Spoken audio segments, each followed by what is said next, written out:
7:44 de la mañana, continuamos con más de Primera Página y a esta hora vamos a iniciar nuestra conversación con el señor José Pinto, secretario general del Movimiento Revolucionario Tupamaro. Bienvenido a Primera Página. Bueno, gracias pues por la invitación y aquí estamos una vez más. Una vez más acá en Primera Página. Señor Pinto, el día de ayer usted fue vocero en una reunión de partidos que integran el Gran Polo Patriótico para rechazar, por cierto, una información que es titulada el día de hoy en el diario Últimas Noticias, que es rechazar o defender, en este caso, la soberanía. Para eso fue convocada la rueda de prensa que dieron el día de ayer. ¿Cuál es el escenario cierto? Ciertamente Venezuela está corriendo peligro de una invasión de Estados Unidos, como lo señala el gobierno nacional, o es simplemente una diatriba política para rechazar lo que sería en este caso la propuesta de Luis Almagro, representante de la OEA, de activar la Carta Democrática?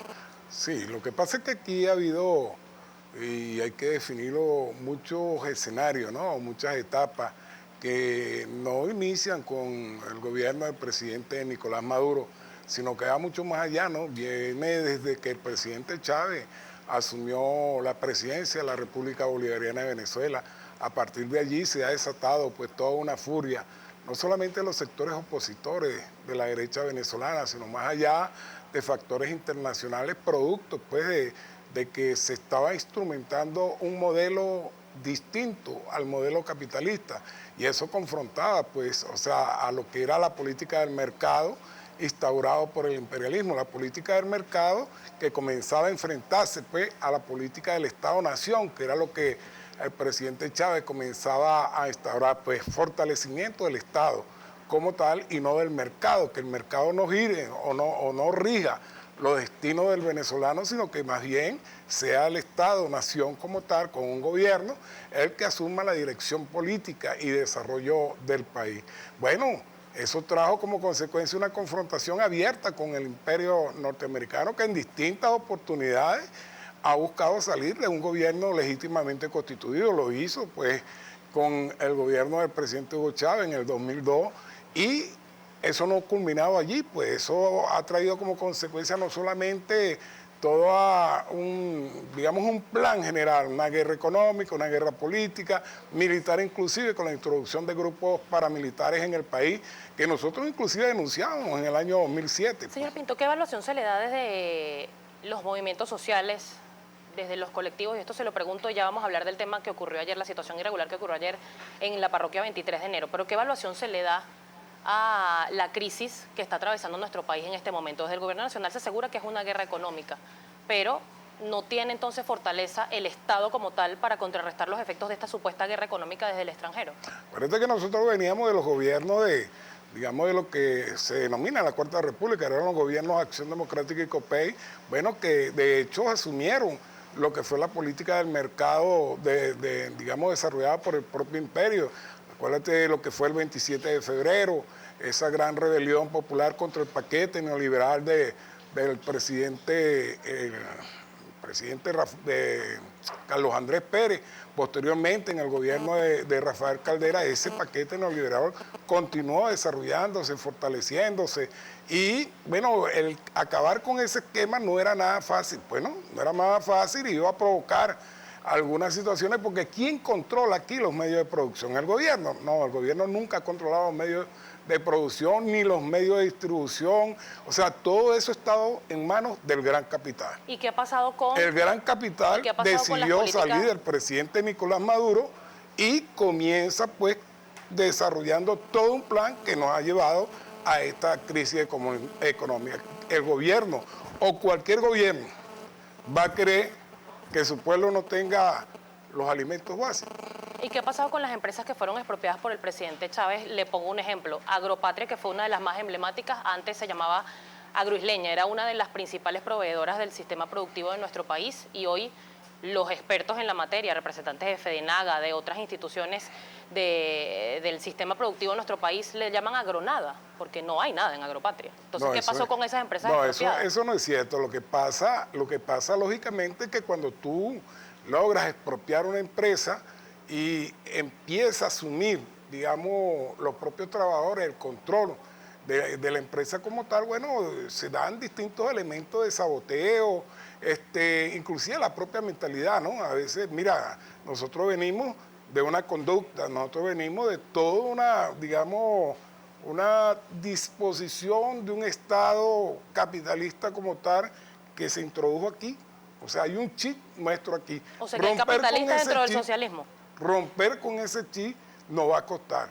No es posible construir el socialismo dentro o con lo que uno llama las armas melladas del capitalismo.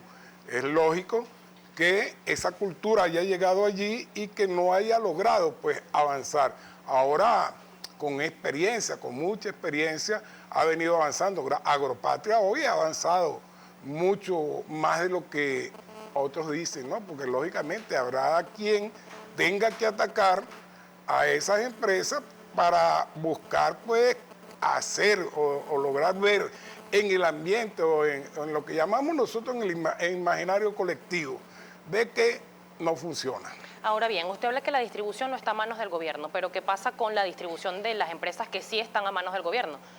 Café Fama América, Lácteos Los Andes, Aceites Diana. ¿Qué pasa con esos productos que tampoco se ven, según lo que denuncia la gente? Claro que se ven. Si usted va a un automercado, no se ve Aceite Diana, por ejemplo. No, lo que pasa es que, acuérdate que la distorsión que hubo aquí de la economía misma, o sea, la mayoría de los que producían, de las empresas que dicen que producían, ¿no? Toda esa producción se iba por los caminos verdes y llegaba inclusive a lo que hoy se denomina el bachaqueo. Y los bachaqueros, bueno, toda esa producción no iba a los establecimientos comerciales como tal. ¿Qué pasa?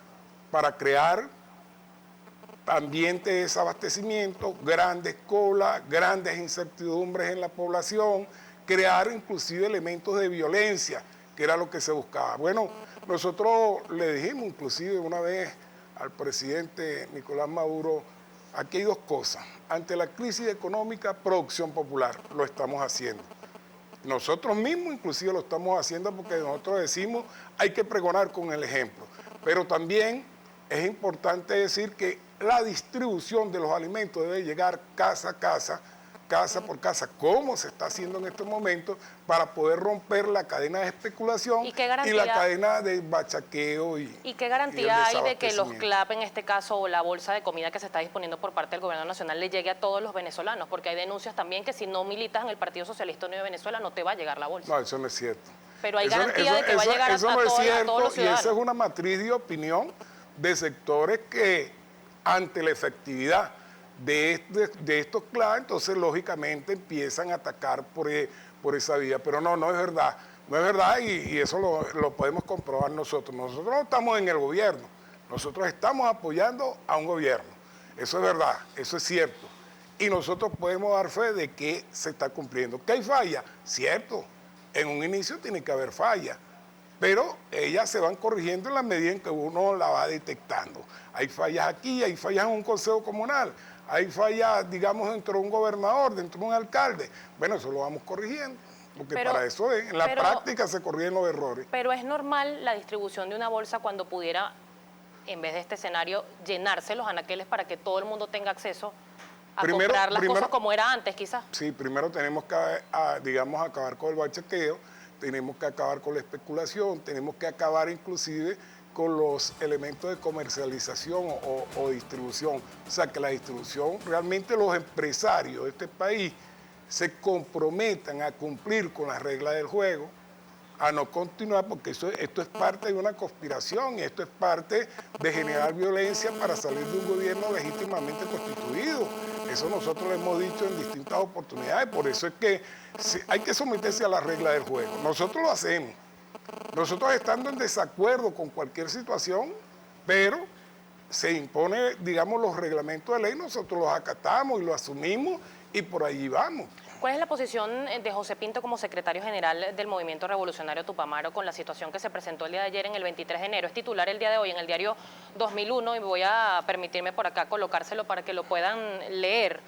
Está acá en la primera página del diario 2001 y titula: colectivos del 23 de enero corrieron a tiros al SEBIN. Aparentemente, señor Pinto, era un procedimiento que se iba a realizar en el 23 de enero, específicamente en el bloque 40. Se habla por parte del gobierno nacional que la oposición estaría financiando personas o grupos terroristas, grupos paramilitares al margen de la ley. Pero ¿qué pasa con esta situación en el 23 de enero que por año se ha denunciado que hay grupos armados que no permiten. ¿Cómo se explica que la autoridad no puede entrar a un sector, en este caso de Caracas? Bueno, es que, como siempre, las informaciones tergiversadas como tal.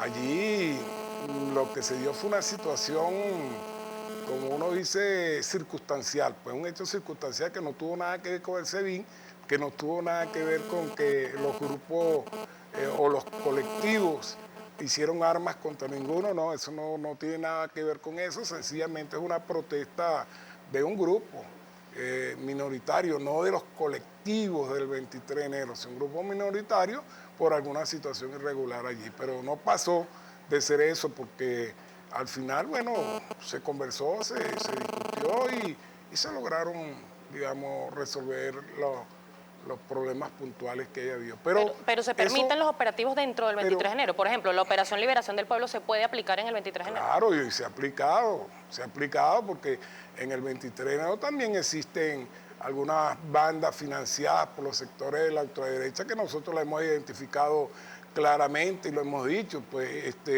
inclusive los lados del observatorio, en otros sectores del 23 de enero, y hacia allá pues se ha hecho el trabajo y se ha buscado salir pues de estos grupos que buscan generar violencia en el país y buscan generar violencia en los sectores populares. ¿Sigue teniendo fuerza el chavismo dentro de la parroquia 23 de enero específicamente, tomando en cuenta el resultado electoral del 6 de diciembre? El chavismo como chavismo tiene fuerza en todo el país, ¿no?